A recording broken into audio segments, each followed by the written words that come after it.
So, and the thing that I want to bring up is sacred space. I mean, we have heard a lot about urban planning, um, who are involved, mainly people are involved in urban planning and so on, making claims to spaces in the city. I think it's also fair to say that Singapore is also a sacred city to many people.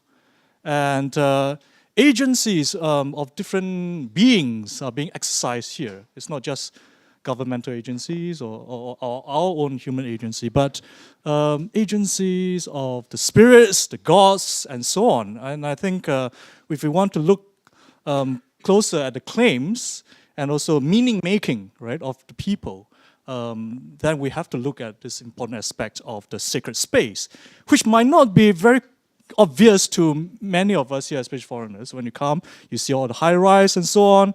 But if you look around in Singapore, you could see spaces like this.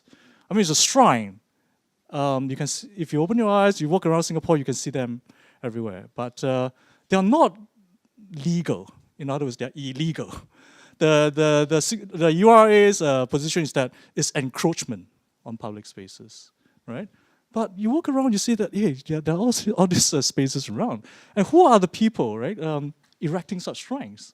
And what kind of spirits are being worshipped here? So this is commonly seen in a shrine, Chinese shrine, next to big trees, very big trees, right? This is another one with offerings as well.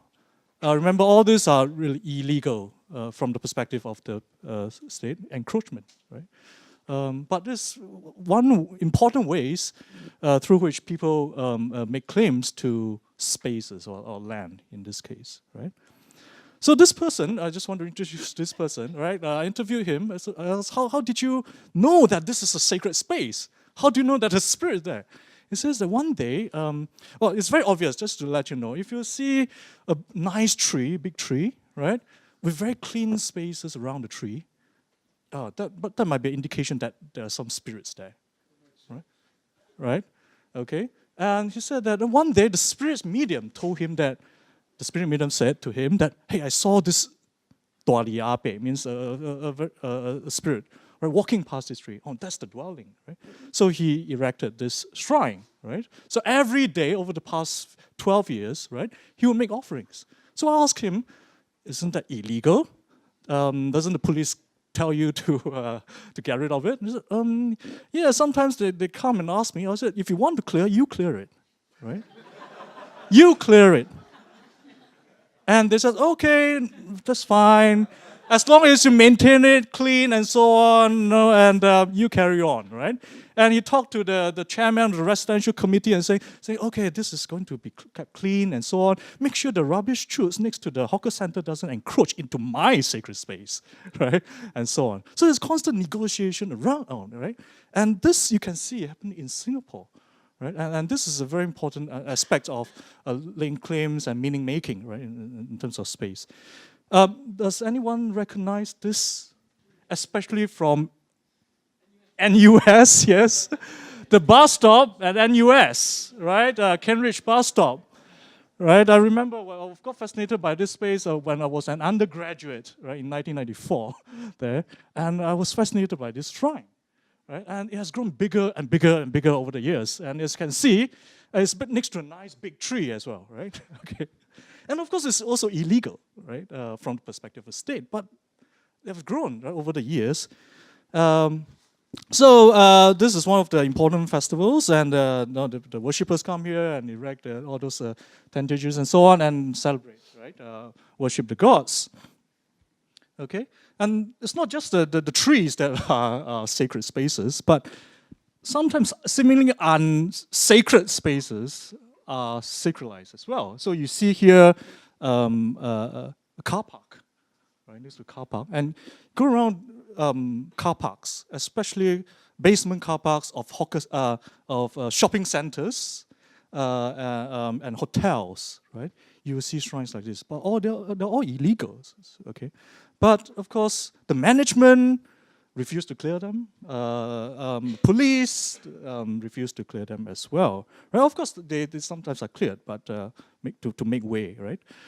Here are some of the pictures. So I don't want to link this to what we've discussed yesterday and what was brought up about agency, right? I mean, who has the agency here? I mean, of course, we talk about the government, the people, and so on.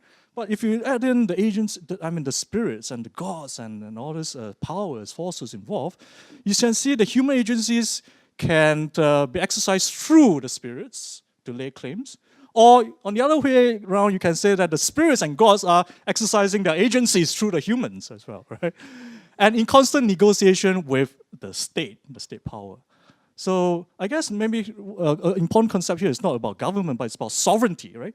I mean, within this limited space, right, the tree next to the tree and so on, there is in fact a kind of limited sovereignty, right? That is, and this little space is ruled over by a deity or some deities with our worshippers, but in constant negotiation with the state sovereignty as well.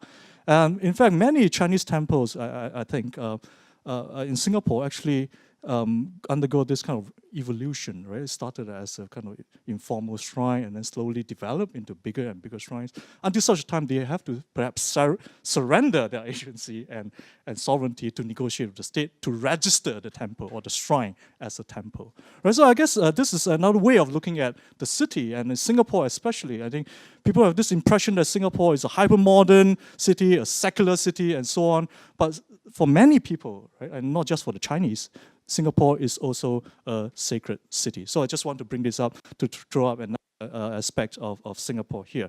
But of course, in this panel, we're going to hear a lot about other aspects of Singapore, about spaces and claims to spaces and various possibilities. So our first speaker is Professor Tim Barno. I think many of us know him. He's from NUS Geography. He's interested in politics of urban development in Southeast Asia and also the connections, right, between cities in the region and other parts of the world. So without further ado, can I invite Tim to give a talk? Yes.